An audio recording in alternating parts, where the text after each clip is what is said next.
శ్రీమాత్రే నమః. శ్రీ గురుభ్యో నమః. మే 15 నుండి 31 వరకు ద్వాదశ రాశుల వారికి కూడా గోచార రీత్యా విద్యార్థులకు, గృహిణులకు, వ్యాపారస్తులకు, రైతులకు, రాజకీయ నాయకులకు, వృద్ధాప్యంలో ఉన్న వారికి విడివిడిగా ఎలా ఉండబోతుంది, ఏ గ్రహ సంచారం వల్ల వీరికి ఇబ్బంది కలుగుతుంది అనేటువంటి విషయాల్ని ఇప్పుడు మనం తెలుసుకుందాం. కర్కాటక రాశి వారికి సంబంధించి మే 15 నుండి 31 వరకు ఎలా ఉండబోతుంది అనేటువంటి విషయాన్ని ఇప్పుడు మనం తెలుసుకుందాం. కర్కాటక రాశి వారికి సంబంధించి విద్యార్థులకు గ్రహగతులు అనుకూలంగా ఉన్నాయి. చదువుపై ఆసక్తి పెరుగుతుంది. అష్టమ స్థానంలో ఉన్నటువంటి ఈ యొక్క గ్రహ సంచారాల వల్ల కాస్త ఒత్తిడికి లోనయ్యే అవకాశం ఉంది. ప్రణాళికాబద్ధంగా చదివితే మంచి ఫలితాలు లాభిస్తాయి. అలాగే ప్రతిరోజు ఉదయం సరస్వతి దేవి యొక్క పఠనం, వాగ్దేవ్యై నమః అన్నటువంటి పఠనం చేయడం వల్ల, అలాగే హయగ్రీవ స్వామిని ఆరాధించడం వల్ల శుభకరం. ఉద్యోగస్తులకు సంబంధించిన విషయానికి వస్తే మీ యొక్క నైపుణ్యానికి గుర్తింపు లభిస్తుంది. కానీ 10వ ఇంట్లో ఉన్నటువంటి గ్రహ సంచారాల వల్ల, అలాగే బుధగ్రహ సంచారం వల్ల అధికారంలో మాట్లాడేటప్పుడు జాగ్రత్త అవసరం. విదేశీ ప్రయాణాలు చేసేటువంటి వారికి సానుకూల సమయం. అలాగే శనివారం రోజున హనుమాన్ చాలీసా పఠించడం వల్ల వృత్తిపరమైనటువంటి ఆటంకాలు తొలగుతాయి.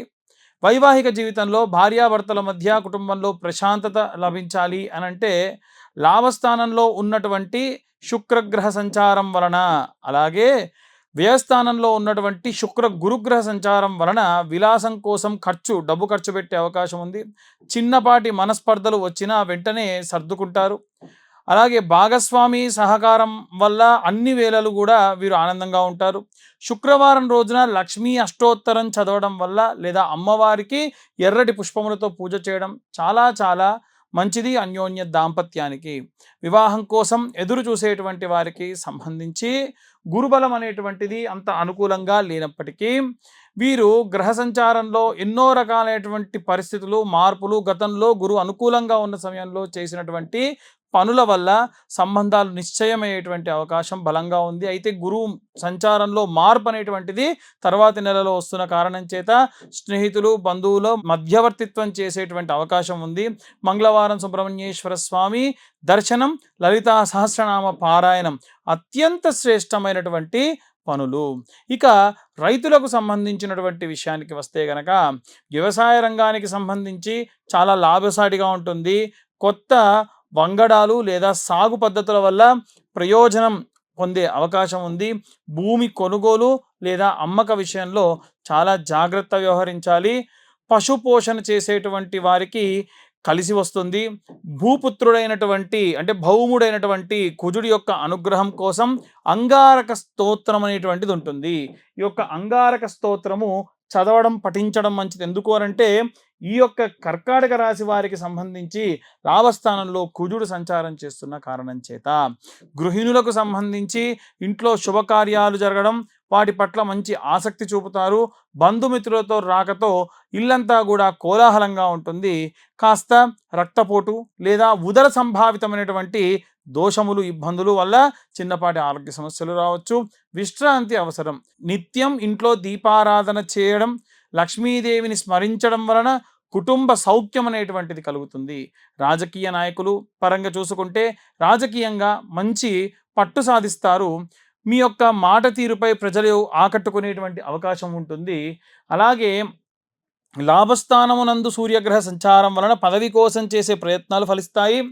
అయితే ఇక్కడ మనకు 11వ స్థానంలో ఉన్న బుధాదిత్య యోగం వలన రహస్యంగా మీకు ఎవరైనా శత్రువులు మీ పట్ల ఉన్నా, మీ వెంటే ఉండి వెన్నుపోటు పొడిచేవాళ్ళ అట్టే మీరు తెలుసుకుంటారు. ఆదిత్య హృదయం పఠించడం వల్ల సమాజంలో కీర్తి ప్రతిష్టలు కూడా పెరుగుతాయి.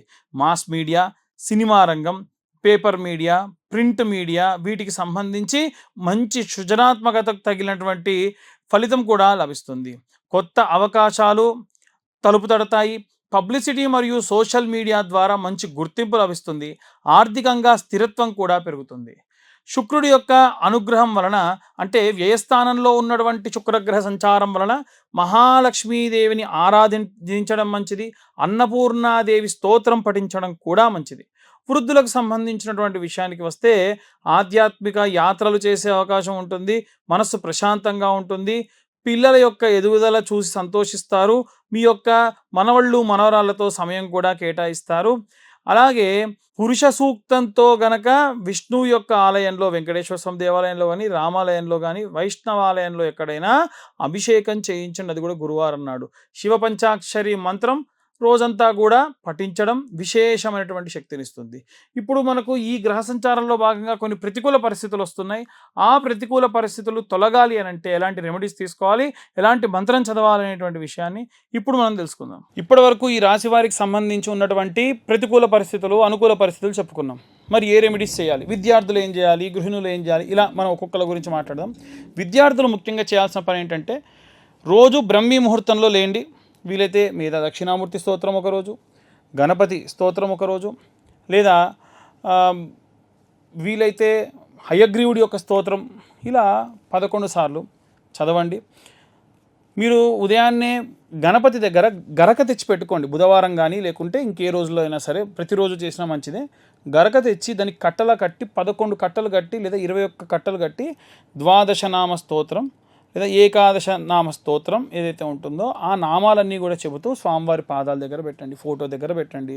సంకష్టి హోమాలు జరిగినప్పుడు అమ్మగారికో నాన్నగారికో తీసుకెళ్ళి హోమంలో లేకుంటే పూర్ణాహుతిలో వేయమనండి, చాలా మంచిది. ఒకటి.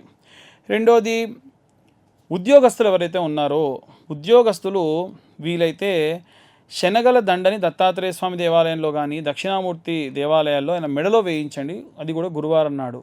మంచి గురుబలం పెరుగుతుంది. ఉద్యోగస్తులకు కావాల్సింది అదే. వివాహం కోసం ఎదురు చూస్తున్న వాళ్ళు కూడా ఇదే చేయాలి. వీలైతే మీ అమ్మా నాన్నతో చేయించండి. వివాహం కోసం ఎదురు చూస్తున్న వాళ్ళు గురువారం రోజు ఉదయం 7:20 నానబెట్టిన శనగలతో కూర్చున్నటువంటి శనగల దండని. అలాగే గురుగ్రహానికి సంబంధించి జపం కూడా చేయించుకోండి. ఈ యొక్క ఉద్యోగస్తులు అలాగే వివాహం కోసం చూస్తున్న వాళ్ళు, డైవర్స్ అయ్యి మళ్ళీ కలవాలనుకునే వాళ్ళు కూడా ఈ యొక్క రెమెడీ పాటించవచ్చు. అలాగే ఎవరైతే గృహిణులు ఉంటారో వారు నిత్యము కూడా శ్రీమాత్రే నమః అన్న పారాయణం చేయడము, గడపకు పసుపు పెట్టడం, రోజు స్నానం చేయకుండా ముందు స్లేపం చేయకండి. మీరు స్నానం చేసిన తర్వాతకే ఊడవడం కూడా చేయాలి. స్నానం చేయకుండా చీపురు పడితే కూడా జ్యేష్ఠాదేవికి నచ్చదు. ఏదో రకమైన నష్టము, లాస్ అనేది జరుగుతుంది. సింపుల్ పని కదా. లేవగానే కాలకృత్యాలు తీర్చుకొని స్నానం చేసిన తర్వాతకే ఇల్లు ఊడవండి, లేకుంటే అస్సలు మంచిది కాదు. మళ్ళీ మళ్ళీ చాలాసార్లు చెప్పాను, ఇప్పుడు చెప్తున్నాం. గడప పూజించుకోండి, గడపకు పసుపు పెట్టుకోండి, దేవుడి దగ్గర దీపారాధన చేయండి. భార్యాభర్తల మధ్యలో గొడవ ఉంటే భర్తతోని ఎంత గొడవ ఉన్నా సరే తీసుకొచ్చి సాయంత్రం సమయంలో దీపారాధన చేయండి. ఆవు నెయ్యితో కానీ, విప్ప నూనెతో కానీ, సంపెంగ నూనెతో కానీ ఎర్రటి ఒత్తులుగా చేసి కుంకుమతో చేసినటువంటి ఎర్రటి ఒత్తులతో దీపారాధన చేస్తే మంచిది. అలాగే వ్యాపారస్తులు బుధవారం రోజు ఆవుకు గడ్డి, పచ్చి గడ్డి కనుక నైవేద్యంగా సమర్పించడం, అరటిపళ్ళు పెట్టడం, దాని ఆరోగ్యానికి సంబంధించిన వ్యాక్సిన్ వేయించడం కూడా చేస్తే ఉన్నత వ్యాపారాభివృద్ధి కలుగుతుంది. ఇవే కాకుండా ఇక ఎవరైనా సరే వివాహం కోసం చూస్తున్నటువంటి వాళ్ళు ఉంటే గనక కన్యాపాష్పతం, వరపాష్పతం లాంటి హోమాలు చేయడం జరుగుతుంది. కింద నా నెంబర్ ఉంటుంది, కావాలంటే నెంబర్ కాంటాక్ట్ చేయొచ్చు. ప్రతి నెల 2వ అలాగే ఆఖరి మంగళవారంలో ఈ యొక్క కన్యావర పాష్పత హోమాలు చేస్తున్నాం. వివాహం కాని వారి కోసం ఈ యొక్క రుక్మిణి కళ్యాణం కానివ్వండి, కన్యావర పాశుపతాలు కానివ్వండి చేయించుకుంటే చాలా మంచిది. అవన్నీ కూడా మా ఆధ్వర్యంలో జరుగుతుంటాయి. ఇవే కాకుండా అవుట్ ఆఫ్ కంట్రీ వెళ్ళాలనుకునే వాళ్ళు కానీ, పొలిటీషియన్స్ కానీ ఆదిత్య హృదయం లేదా అరుణ పారాయణం చేయించడం చాలా మంచిది. రాజశ్యామల అమ్మవారికి సంబంధించినటువంటి యాగం చేయడం కూడా మంచిది. ఈ రాజశ్యామల అమ్మవారి యొక్క హోమానికి సంబంధించి పీతవర్ణం, గ్రీన్ కలర్ పంచ కట్టుకొని ఈ హోమాన్ని చేయించాలి. ఇవి కూడా ప్రతి నెల, అంటే ఒక్క రాజకీయ నాయకులకే కాకుండా ఫారిన్ కంట్రీకి వెళ్ళాలనుకున్న వాళ్ళకి, అధికరణ సిద్ధి రావాలనుకున్న వాళ్ళకి, ప్రమోషన్స్ రావాలనుకున్న వాళ్ళు కూడా ఈ హోమాలలో పాల్గొనవచ్చు. ఇవి కూడా ప్రతి నెల కూడా ఇవి కండక్ట్ చేసేటువంటి ఆలోచనలో ఉన్నాము. ఇలా మనకు ఉన్నటువంటి ఎన్నో రకాలైనటువంటి దోషభూయిష్టమైన పనులన్నీ కూడా మనం ఈ రెమెడీస్ ద్వారా తొలగించుకోవచ్చు. రైతులకు సంబంధించి, పొలాలకు సంబంధించి ఇబ్బంది పడుతున్న వాళ్ళు చాలామంది ఉన్నారు. సుబ్రహ్మణ్యేశ్వర స్వామికి కానీ, ఆంజనేయ స్వామికి కానీ అభిషేకం చేయించండి. ఆంజనేయ స్వామికి అభిషేకం చేసిన జలాన్ని కొంత తీసుకొని బాటిల్లో పెట్టుకోండి. సుబ్రహ్మణ్యేశ్వర స్వామి అంటే జంటనాగులు, రావి చెట్టు వేప చెట్టు కింద జంటనాగులు ప్రతిష్ఠించుంటారు కదా, అక్కడ మీరు అభిషేకం చేసి ఆ పాలు నీళ్లు పడ్డ మట్టి ఉంటుంది కదా, ఆ మట్టి తీసుకొని ఆంజనేయ స్వామికి అభిషేకం చేసిన నీళ్లు ఈ మట్టి మీ పొలంలో చల్లుకోండి. నైరుతి మూలలో నిమ్మకాయ కోసి పెట్టండి, గుమ్మడికాయ కొట్టి పెట్టండి. బలి కుంకుమ పసుపులు వేయకూడదు, కేవలం కోసి అలా పెట్టాలంతే. దానివల్ల పంటకు ఏమైనా సరే చెడు దృష్టి దోషం అన్నీ కూడా పోతాయి. ఒకవేళ మీకు చాలా పెద్దగా ఉందనుకోండి, దాన్ని విడివిడిగా భాగాలు ఎకరం భాగాలుగా చేసుకొని ప్రతి ఎకరానికి కూడా ఈ నిమ్మకాయ జస్ట్ ఒక నిమ్మకాయ కోసి పెట్టండి. అది మీరు ఏ వారమైనా చేయొచ్చు, సోమవారం నుండి ఆదివారం వరకు ఎప్పుడైనా చేయొచ్చు. ఈ వారం చేయాలి ఈ వారం చేయకూడదు అని ఏమీ లేదు, అలా చేయండి. దీనివల్ల రైతులందరూ కూడా మంచి అభివృద్ధి చెందుతారు, బాధపడకుండా ఉంటారు. అకాలంగా ఏమన్నా జరిగేటువంటి పనులని మీకు ముందే తెలుస్తూ ఉంటాయి. వృద్ధులు ఎవరైతే ఉంటారో వారందరికీ నేను పదే చెప్పాను, విష్ణు సహస్రనామ పారాయణం కానీ అలాగే వెంకటేశ్వర స్వామి యొక్క గోవింద నామాలు కానీ చదవడం మంచిది. భార్య భర్త ఇద్దరు కూడా కూర్చొని రోజు సాయంత్రం పూట ఏదో ఒక స్తోత్రం కలిసి చదవడం వల్ల విశేషమైనటువంటి లక్ష్మీ కటాక్షం కలుగుతుంది. డబ్బు కోసం ఇబ్బంది పడుతున్న వాళ్ళకు కూడా ఇబ్బందులన్నీ కూడా పోతాయి. ఇక ఇవన్నీ కూడా గోచార రీత్యా చెప్పేటువంటి విషయాలు మాత్రమే. ఇన్ డీటెయిల్గా జాతకం కావాలనుకున్న వాళ్ళు మీ పేరు, మీ date of birth, time, place కింద ఉన్న నెంబర్కి వాట్సాప్ చేస్తే డీటెయిల్డ్గా 60-70 పేజీల్లో జాతకం మీకు చాలా విపులంగా ఇవ్వడం, తర్వాత డీటెయిల్గా దాని గురించి మాట్లాడడం కూడా జరుగుతుంది. సర్వే జనా సుఖినో భవంతు. స్వస్తి.